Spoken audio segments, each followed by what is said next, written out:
Selamat datang di Rama Rame Podcast.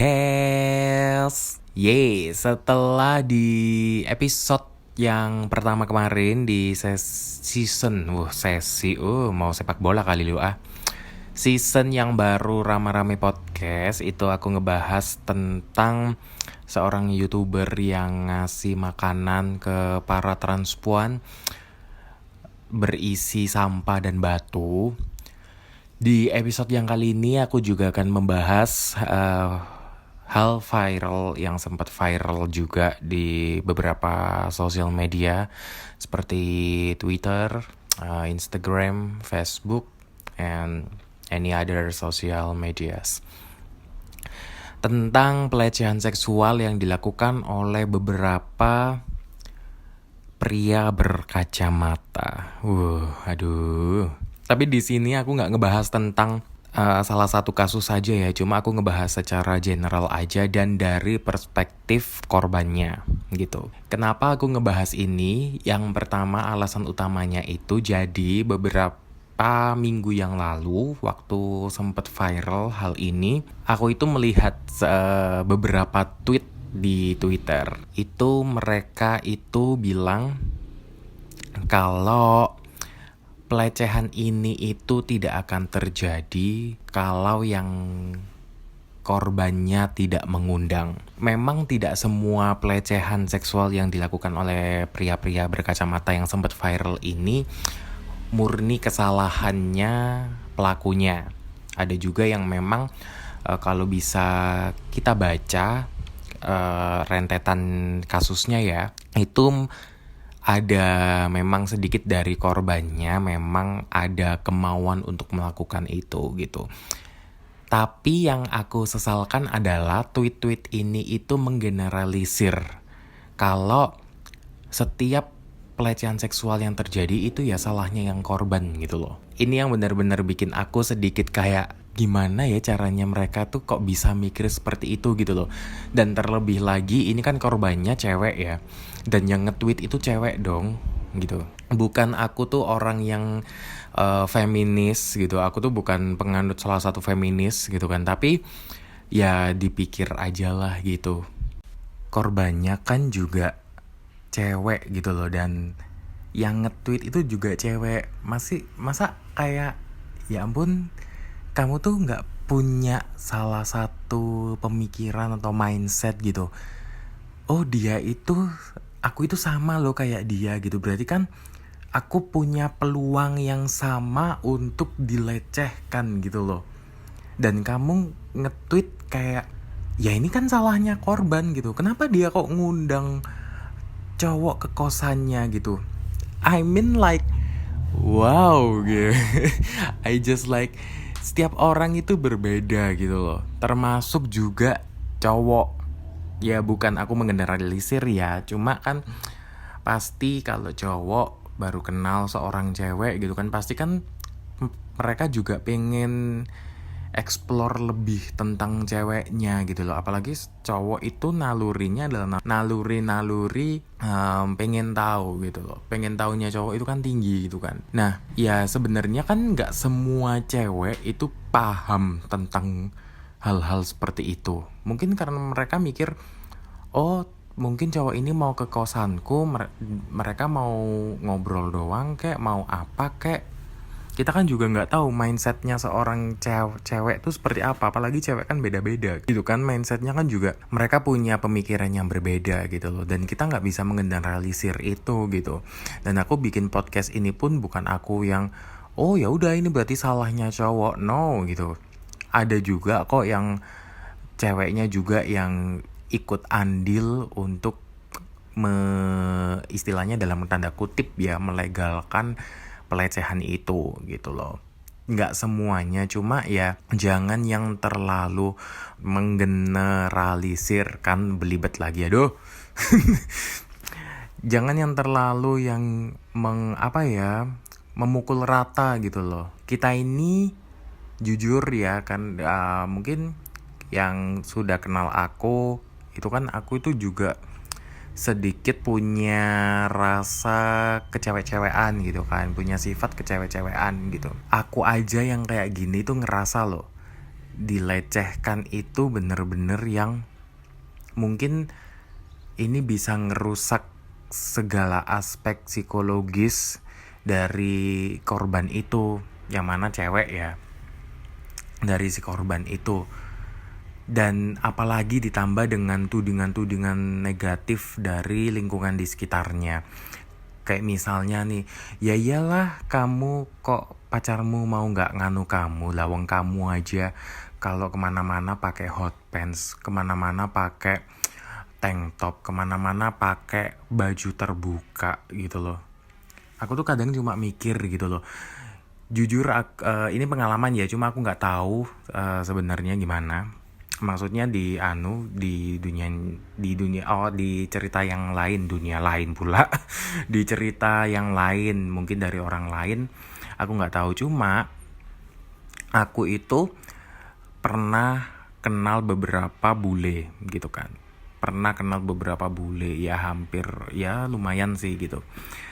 Dan mereka itu kan ya, kita tahu lah ya, budaya barat itu kan istilahnya dengan baju itu tidak terlalu yang strict banget gitu loh. Kalian tuh harus pakai baju gini itu mereka kan nggak yang kayak gitu kan.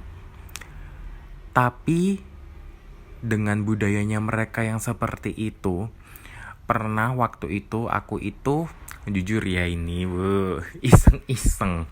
iseng-iseng bikin akun Tinder pakai fotonya cewek seksi gitu, pakai baju yang gimana banget gitu kan. Terus dengan di description-nya itu sedikit ngundang gitu loh, ya sedikit kayak gitu kan. Nah, dan you know what, bule-bule yang ngechat di akun fake aku itu, mereka itu kalau aku misalnya ya tiba-tiba nawarin gitu kan, kayak mau VCS gitu, cepatnya ya passwordnya, mau VCS nggak gitu, mereka itu nolak loh. Mereka itu benar-benar yang nolak, I'm not interested into that gitu.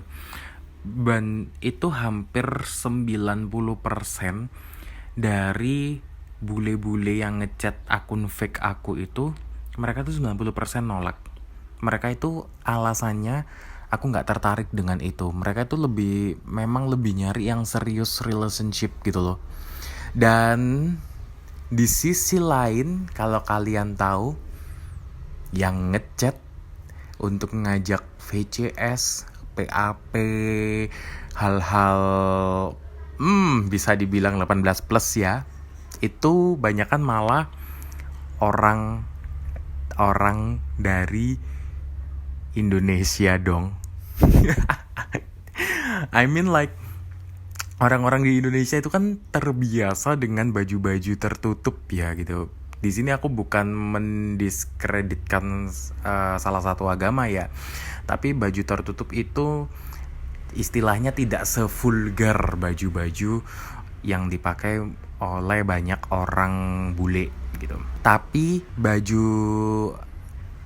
dari akun fake itu ya, aku tuh belajar gitu loh. Sebenarnya baju itu tidak menjadi salah satu standar untuk seseorang bisa dilecehkan. Sebenarnya pelecehan itu terjadi kan karena memang dari pelakunya sendiri memang sudah ada rencana untuk melakukan itu. Terus ada yang bilang, loh ya gak bisa gitu dong.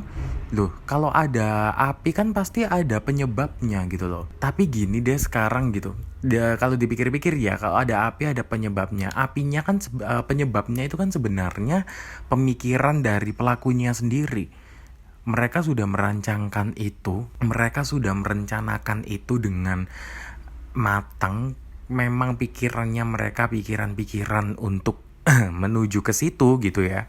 Jadi ya meskipun bentuk apa bajunya yang dipakai oleh calon korbannya gitu, ya pasti tidak akan berpengaruh, karena memang pikirannya dari sang pelaku itu yang membikin akhirnya dia melakukan itu. Sekarang gini deh gitu, logika aja gitu, seseorang itu kan nggak akan nonton video porno gitu, video 18 plus gitu lah ya, kalau mereka memang tidak ada keinginan nonton itu.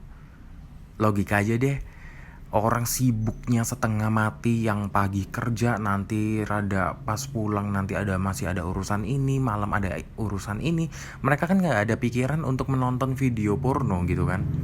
Nah, sekarang kalau misalnya seorang yang istilahnya nggak terlalu sibuk-sibuk banget lah gitu, maksudnya yang lebih free gitu kan, mereka kan pasti tiba-tiba kayak, wah aku pengen deh nonton video gini, bosen nih gitu, pengen menghibur diri gitu kan. Nah kayak gitu-gitu. Jadi sebenarnya kalau kataku ya, dari perspektifku sendiri, boleh ditentang, boleh kalian hujat tuh sesuka-suka hati kalian.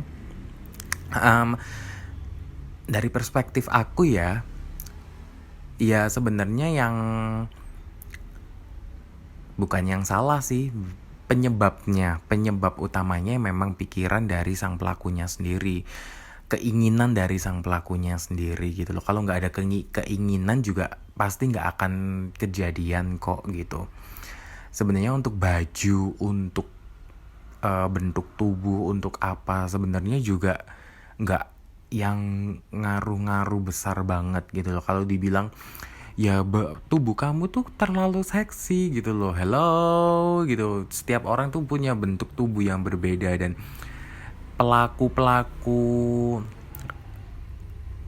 pelecehan itu kan pasti punya istilahnya fetishnya sendiri yang berbeda-beda gitu loh. Dan kita masa harus nyensus calon-calon pelaku pelecehan itu supaya kita bisa jaga diri, kan enggak gitu loh. Kita kan juga nggak bisa yang mengeneralisir, oh kalau tubuh gini itu nanti bisa dilecehkan, kalau bentuk bajunya begini pun bisa dilecehkan, dan ini kan namanya mengundang gitu loh.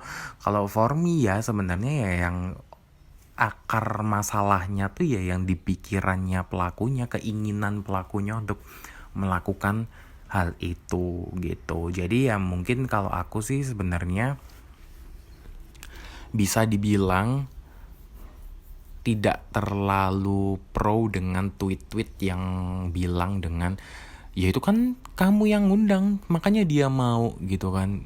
Hello, kucing gak akan datang ke tempat makan kalau dia gak lapar. Oke, that's it. Itu podcast aku di episode kali ini.